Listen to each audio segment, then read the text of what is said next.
Assalamualaikum warahmatullahi wabarakatuh. Teman-teman, mari kita lanjutkan bedah buku Kanal Berkah, hidup menjadi semakin indah, mudah, dan barokah. Dan kita sudah sampai di episode yang keempat, teman-teman, dengan tema mengapa kita perlu menjadi kanal berkah part kedua, yaitu memberi manfaat dengan harta dan ilmu. Jadi kalau yang sebelumnya kita bicara mengapa kita perlu menjadi kanal berkah, yang pertama tentu ingin menjadi manusia yang terbaik di sisi Allah dan manusia. Dan syarat untuk menjadi manusia yang terbaik di sisi Allah adalah bisa memberi manfaat bagi orang lain, seperti dalam hadis, khairun nas anfa'uhum linas. Sebaik-baik manusia adalah yang paling bermanfaat bagi manusia lain. Hadis riwayat Ahmad atau Tabrani dan Ad-Darqutni.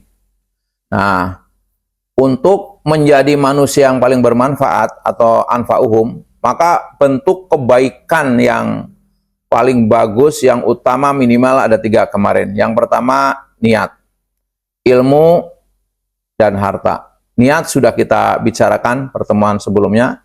Hari ini kita akan bicara bagaimana kita memberi manfaat bagi orang lain dengan harta dan ilmu yang ideal.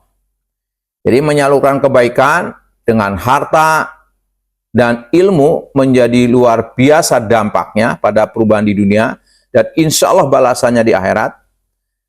Menyalurkan kebaikan dengan ilmu dan harta dapat menghasilkan manfaat dan maslahah untuk kepentingan publik atau orang banyak secara langsung. Jadi dengan harta dan ilmu itu langsung bisa dirasakan oleh publik secara nyata. Jadi menyalurkan kebaikan dengan ilmu saja atau harta saja juga bagus. Kita punya ilmu, ilmu saja. Punya harta, harta saja. Bahkan apabila sasarannya tepat, kebaikan dengan ilmu atau harta saja akan menjadikan sedekah jariah yang pahalanya akan terus mengalir, atau kebaikan yang jangka panjang bahasa kita. Cuma ketika berbicara mana yang lebih bermanfaat atau yang paling dahsyat dampaknya, maka penggabungan ilmu dan harta menjadi paling utama. Jadi ada orang kan memberi manfaat dengan ilmunya, tidak salah dan itu bagus. Memberi manfaat dengan hartanya, tidak salah dan itu bagus. Cuma kalau kita bicara mana yang paling dahsyat yang dirasakan adalah memberi manfaat dengan ilmu dan harta. Saya ingin menyampaikan sebuah hadis yang panjang, saya akan pembukanya saja, nanti terjemahnya saya akan utuh. Rasul menyampaikan, innamad dunya li arba'ati nafarin.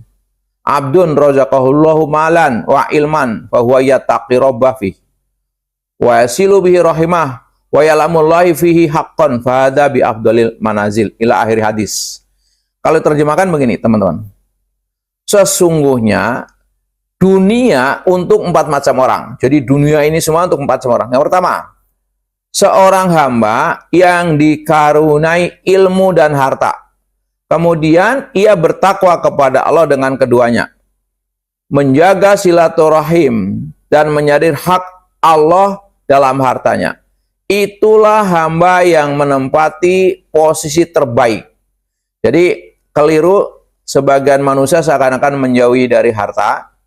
Seakan-akan hidup hanya untuk akhirat dengan meninggalkan harta. Kalau ngelihat di sini justru Rasul menyampaikan manusia paling utama yang dia punya ilmu yang banyak, punya harta yang banyak, yang dengan keduanya dia meningkatkan takwanya kepada Allah, berbuat kebaikan dan sebagainya, menyambung silaturahim. Kalau dalam bahasa sekarang, dengan harta dan ilmu menjadi kanal berkah atau saluran berkah. Ini disebut bi afdolil manazil, manusia paling utama.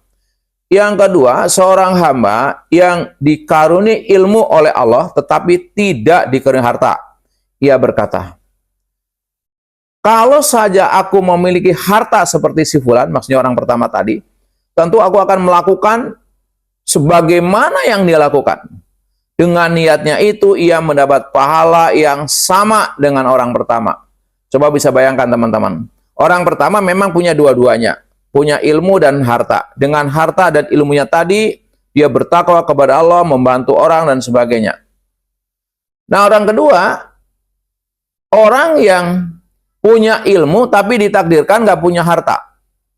Nah, kemudian karena dia punya ilmu, tahu bagaimana dia meraih pahala, dia niat betul. Kalau saya dikaruniai harta seperti teman seorang pertama, saya akan membangun masjid, menolong orang, sebagainya. Tapi qadarullah, orang yang kedua ini sampai meninggal dia nggak sempat berbagi harta karena nggak punya harta, tapi udah punya niat. Maka apa kata Rasul? Dia mendapatkan pahala seperti orang pertama karena niatnya. Inilah hebat ilmu. Karena itu, mari kita tetap punya niat yang baik menjadi kanal berkah agar kalaupun kita nggak sampai, kita sudah dapat pahalanya. Dan yang ketiga adalah hamba yang dikaruniai harta tetapi tidak dikaruniai ilmu. Ia menggunakan hartanya secara sembarangan tanpa ilmu.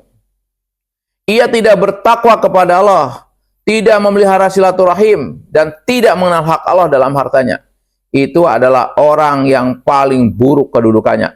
Jadi kalau yang paling baik kedudukannya, dia dengan harta dan ilmunya, dia menjadi saluran berkah.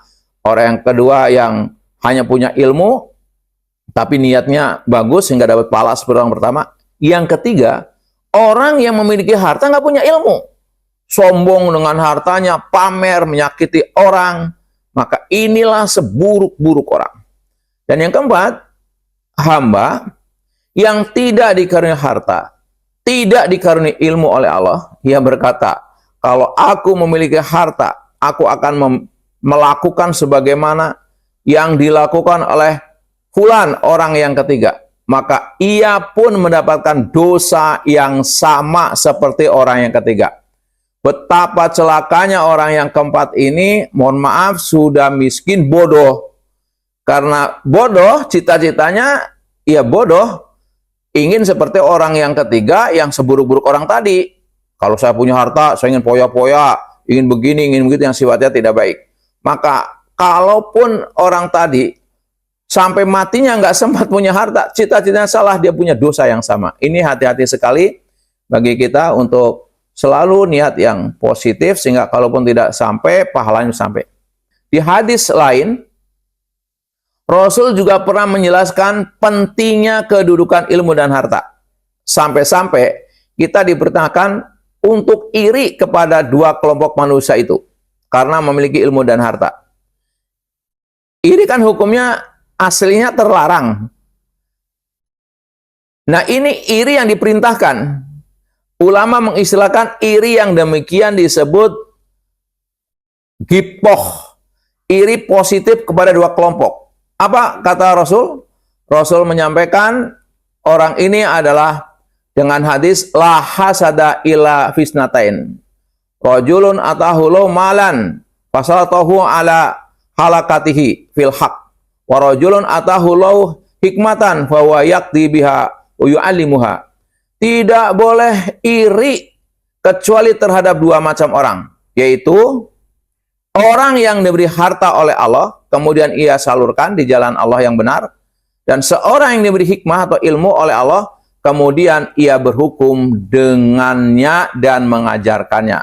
Jadi saking baiknya kedudukan orang yang punya ilmu, yang mengajarkan, orang yang punya harta dan membagikan hartanya, maka kita boleh iri kepada mereka berdua. Sahabat Ali bin Abi Thalib menyampaikan, carilah dalam hidup ini ilmu dan harta, maka engkau akan dapat memimpin masyarakat. Ilmu untuk memimpin masyarakat khusus, dan harta untuk memimpin masyarakat umum. Jadi ilmu dan harta dua-duanya punya kelebihan. Dengan ilmu kita akan memimpin masyarakat khusus yang keren gitu ya. Dengan harta masyarakat umum. Tapi lebih baik lagi kalau kita berdakwah dengan dua-duanya. Orang akan suka diceramai dan dikasih materi. Walaupun keduanya bagus. Alasan lain kenapa kita harus menjadi kanal berkah, di samping ingin menjadi manusia yang terbaik di sisi Allah dan manusia, adalah ingin menjadi manusia yang lebih dicintai Allah. Bagaimana kelanjutannya, keterangan dari menjadi kanal berkah akan dicintai Allah? Ikuti episode berikutnya. Bagaimana menurut teman-teman? Tulis ya di kolom komentar, mungkin teman-teman punya pengalaman atau ada masukan buat kami. Semoga materi ini bermanfaat. Saya mohon maaf. Assalamualaikum warahmatullahi wabarakatuh.